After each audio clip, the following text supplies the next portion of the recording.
Bismillahirrahmanirrahim. Assalamualaikum warahmatullahi wabarakatuh. Perkenalkan, nama saya Lisna dari Fakultas Syariah dan Hukum Islam, Program Studi Hukum Tata Negara Kelompok 4 semester 4.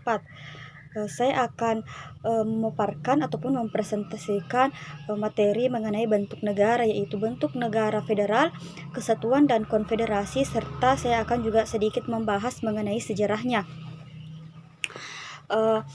Pertama-tama saya akan menjelaskan apa itu negara.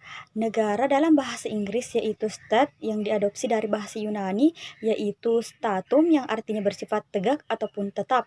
Secara harfiahnya, negara merupakan suatu organisasi yang terdapat anggota di dalamnya yang saling bekerja sama untuk mencapai yang namanya kesejahteraan. Selanjutnya saya akan menjelaskan mengenai bentuk negara. Yang pertama, negara federal.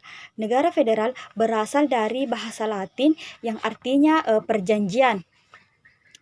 Dalam bahasa modern atau dalam pengertian modern, sebuah negara federasi adalah sebuah bentuk pemerintahan di mana beberapa negara bagian saling bekerja sama dan membentuk kesatuan yang disebut dengan negara federal. Masing-masing negara bagian memiliki beberapa otonomi khusus dan pemerintah pusat mengatur beberapa urusan yang dianggap nasional.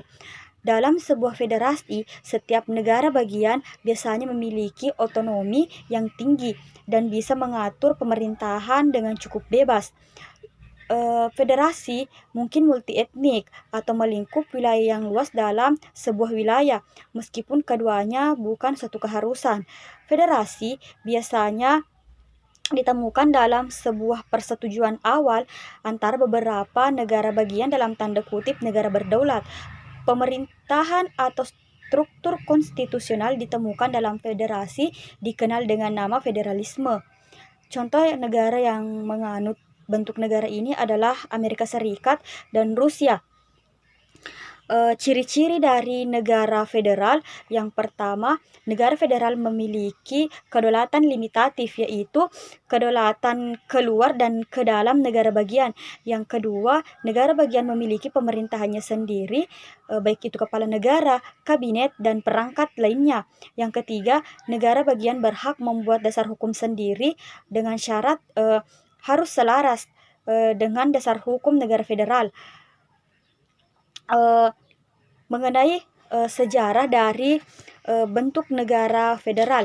Jadi, federal dalam beberapa bentuk negara sudah ada sejak zaman dahulu, karena sudah dikenal di antar negara atau kota di Italia. Sesungguhnya pada abad ke-13, sejarah konfederasi itu berlanjut dengan berkembangnya konferensi Swiss. Konferensi Swiss terlahir ketika Forest Canton mempersatukan diri untuk saling melindungi, dan pada tahun 1291 organisasi ini menjadi cikal bakal dari beberapa negara seperti Amerika, Australia, dan Meksiko. Selanjutnya yang kedua yaitu negara kesatuan. Negara kesatuan adalah sebuah negara merdeka yang berdaulat yang diselenggarakan sebagai satu kesatuan tunggal, di mana pemerintah pusat adalah yang tertinggi dan satu-satunya subnasionalnya yang hanya menjalankan kekuasaan-kekuasaan yang dipilih oleh pemerintah pusat untuk didelegasikan. Dalam pelaksanaannya, negara kesatuan terdiri dari dua jenis. Yang pertama dinamakan negara dengan sistem sentralisasi, adalah segala sesuatu dalam negara itu langsung diatur oleh pemerintah pusat, dan daerah-daerah itu tinggal melaksanakannya saja. Yang kedua dinamakan negara dengan sistem desentralisasi, di mana kepala daerah diberikan kesempatan, kekuasaan, ataupun kewenangan untuk mengurusi rumah tangganya sendiri, yaitu otonomi daerah atau dikenal juga dengan nama daerah swatantra. Kemudian ciri-ciri dari negara kesatuan: yang pertama, kedaulatan negara mencakup ke dalam dan keluar ditangani oleh pemerintah pusat. Yang kedua, negara hanya memiliki satu undang-undang dasar, satu kepala negara, dan satu dewan perwakilan rakyat.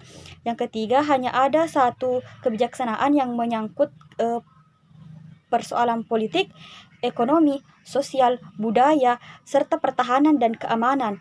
Kemudian negara-negara yang menganut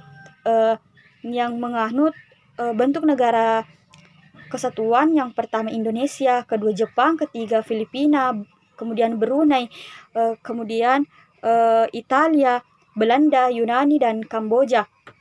Kemudian bagaimana sebenarnya sejarah dari bentuk negara kesatuan ini? Pada waktu Undang-Undang Dasar 1945 diresmikan pada tanggal 18 Agustus 1945, ditegaskan bahwa negara Indonesia ialah negara kesatuan yang berbentuk republik pada pasal 1 ayat 1 Undang-Undang Dasar 1945. Namun pada tanggal 27 Desember 1945 sebagai keputusan perundingan konferensi meja bundar dengan Belanda dan BFO terpaksa menjadikan Indonesia sebagai Republik Indonesia Serikat. Itulah sedikit sejarah mengenai negara kesatuan khususnya di Indonesia. Kemudian mengenai negara konfederasi. Negara konfederasi adalah bentuk negara perserikatan antar negara merdeka berdasarkan perjanjian atau undang-undang, misalnya yang menyangkut berbagai kebijakan bersama. Bentuk konferensi konfederasi ini tidak diakui sebagai negara berdaulat tersendiri dalam hukum internasional. Mengenai sejarah dari bentuk negara konfederasi ini dimulai dari negara Amerika. Negara Amerika ialah negara yang terdiri dari Amerika Serikat. Selama Perang Saudara, negara ini didirikan pada tahun 1861 ketika negara bagian meninggalkan Amerika Serikat. Negara tersebut ialah Florida, Georgia, Louisiana, serta Texas. Kemudian meninggalkan Amerika Serikat untuk membentuk pemerintahan sendiri. Dan di dalam sejarah juga dikatakan bahwa bentuk negara konfederasi ini hanya mampu bertahan pada abad ke-19 saja. Adapun negara-negara yang pernah menganut bentuk negara ini diantaranya PBB dan ASEAN. Yang terakhir mengenai perbedaan dari bentuk negara federal, kesatuan, serta konfederasi. Yang pertama, negara federal atau dikenal dengan Bundesstaat, yakni adanya sebuah negara besar yang berfungsi sebagai negara pusat dengan konstitusi federal di mana ada sejumlah negara masing-masing memiliki konstitusi tersendiri. Konstitusi federal adalah untuk mengatur batas-batas kewenangan pusat atau federal, sedangkan sisanya dianggap sebagai milik daerah ataupun milik negara. Yang kedua, mengenai negara kesatuan. Yang pertama, ada yang dinamakan dengan hak otonomi daerah. Dalam negara kesatuan merupakan pemberian dari pemerintah pusat. Yang kedua, kekuasaan yang belum diatur jelas apakah ini termasuk pemerintah pusat ataukah pemerintahan daerah. Ini diberikan kekuasaan pemerintah pusat, walaupun sebenarnya kekuasaan tersebut belum diatur dengan jelas di dalam undang-undang. Yang terakhir, negara konfederasi atau disebut juga dengan Staatenbund, yaitu ada banyak negara dengan konstitusi tersendiri tetapi setuju untuk bergabung dengan asosiasi longgar didirikan bersama-sama dengan nama konfederasi. Dalam kedaulatan konfederasi terletak di negara bagian. Mungkin hanya itu saja pemaparan materi dari saya. Lebih dan kurangnya mohon dimaafkan. Wallahul muwaffiq ila aqwamit thoriq. Assalamualaikum warahmatullahi wabarakatuh.